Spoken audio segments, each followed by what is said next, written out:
la thématique c'était le jeu en EPS au service du plaisir d'agir et de l'engagement des élèves. Donc j'ai choisi ce sujet parce qu'on constate qu'il y a vraiment une augmentation de la sédentarité chez les adolescents et on constate aussi un désengagement en EPS. Donc je me suis questionnée sur comment donner envie aux élèves justement de pratiquer une activité physique.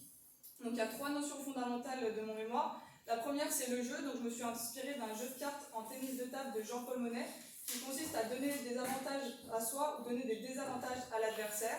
La deuxième notion centrale, c'est le plaisir, donc je me suis appuyée sur Gagnère et Lavie qui ont distingué plaisir immédiat ressenti à l'instant T, celui qui m'intéresse, et le plaisir différé qui est plutôt la satisfaction de se voir progresser.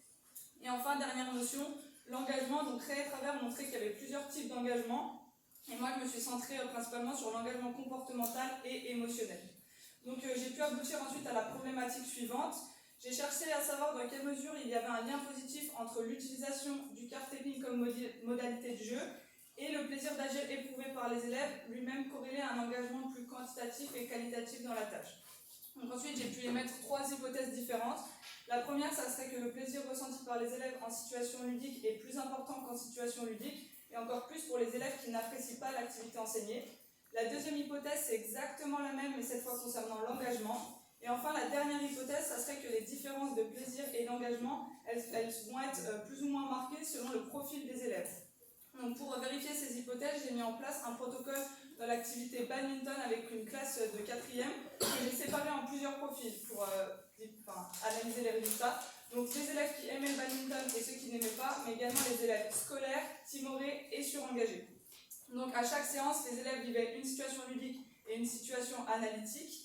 Et pour ce qui est du plaisir, je leur ai donné un questionnaire à la fin de la séance qui portait principalement sur les émotions ressenties entre les deux situations, puisque Campo et Louvet ont montré que justement le plaisir dépendait principalement des émotions ressenties. Pour ce qui est de l'engagement, j'ai réalisé un recensement par observation sur 3 items: la rapidité d'engagement dans la tâche, la fréquence des comportements hors tâche et la persistance des comportements. Et donc à chaque fois avec une échelle de Likert, j'ai pu coder mes résultats pour avoir une analyse statistique. Donc les résultats sont les suivants. La première hypothèse est à moitié confirmée car on constate que le jeu a favorisé le plaisir des élèves, mais surtout pour ceux qui aimaient le badminton.